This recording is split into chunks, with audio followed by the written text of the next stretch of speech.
జీవిస్తూ పోతున్నామా, నీకంటూ మనుగడ ఏది మిగలదు.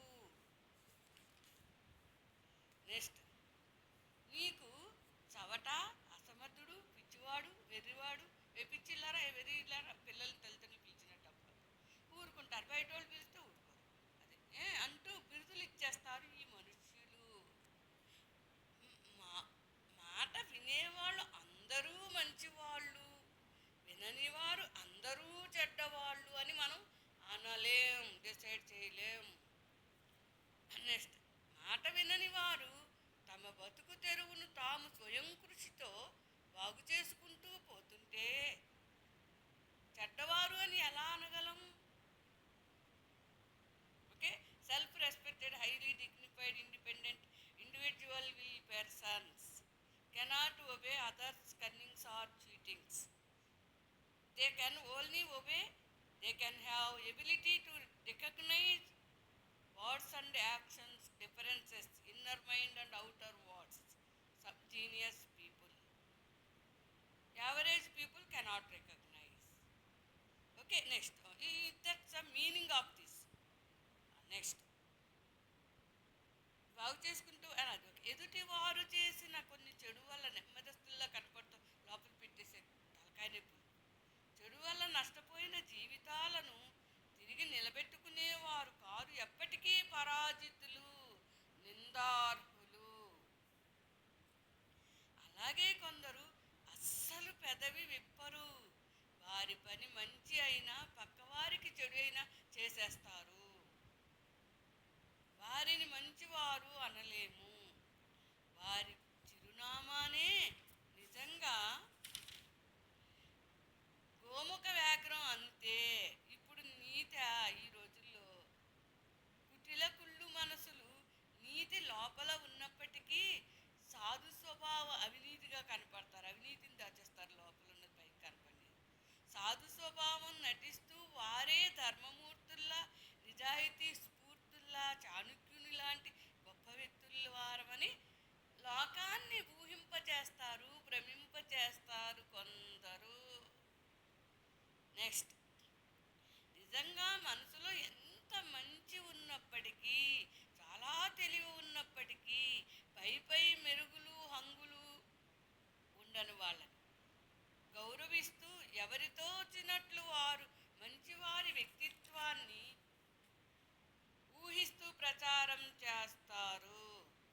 నెక్స్ట్, మంచిగాను చెడ్డగాను. ఈ ప్రచారాల కష్టనష్టం వివాహ బంధాలకు అవరోధం కానీ ఇంకా ఏ అభివృద్ధిని అణచలేవుగా.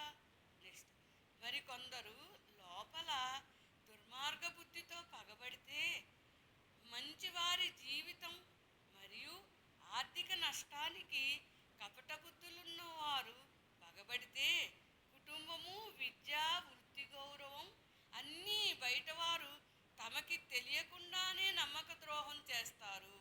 చేస్తూ మంచి నటిస్తూ చేసే పగబట్టిన నెమ్మదైన చర్యల వలన దౌష్ట్యనీతి ముందు నిజమైన మంచితనం అసిపారుతోంది. తులిపి మానవత్వ ప్రకాశాన్ని ఎలా బయటికి తీయాలి? నోట్, సాధారణంగా ఇక్కడ ఇక్కడ చిన్న చిన్న ఎక్స్ప్లెనేషన్ అనమాట.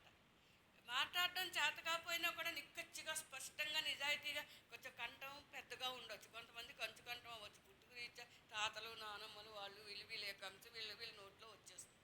అందువల్ల వీళ్ళని చెడ్డవాళ్ళు అయిపోరు. కాస్త కంఠం పెద్దగా ఉందని ప్రతి వాళ్ళు అవమానించేయకూడదు కదా వాళ్ళని. కంఠం నెమ్మదిగా ఉండి ఏ పని చేయని వాళ్ళు పక్క వాళ్ళకి చెడు చేసేవాళ్ళు మంచోళ్ళ?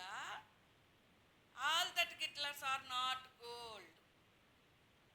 No one can argue this point, rejects this point, objects this point. Next, సరే ఈ ఎనాలిసిస్ తెలుగులో చూడండి. తల్లిదండ్రులు ఏంటి, ఇప్పుడు నాకేమవుతోంది, మా నాన్నగారి గురించి చూసిన తర్వాత అంటున్నాను, తండ్రి యొక్క అలాంటి దేహాన్ని చూశాక జీవం లేని దేహం గుండెల్లో గుణపాలు గుచ్చుతున్నాయి. ఎవరికి? కవయిత్రి గారికి. ఎప్పుడు 2000 సంవత్సరంలో నవంబర్ 9 పరీక్ష రాసేసి వెళ్ళి బస్సుకి హైదరాబాద్ వెళ్ళి పడ్డాం నేను నా అక్కను. ఆమె జీవితం ఒక ఆత్మగౌరవానికి ప్రతీక అయినా కొన్ని సమాజ బయట వ్యక్తులు కుటుంబ దుర్మార్గపు నీతులు కపట బుద్ధి శాపం పాపం తగిలిందో ఆ వృద్ధాప్యానికి, ఆ వృద్ధునికి, అమాయకపు వృద్ధ బ్రాహ్మణునికి ఎవరి శాపం తగిలిందో.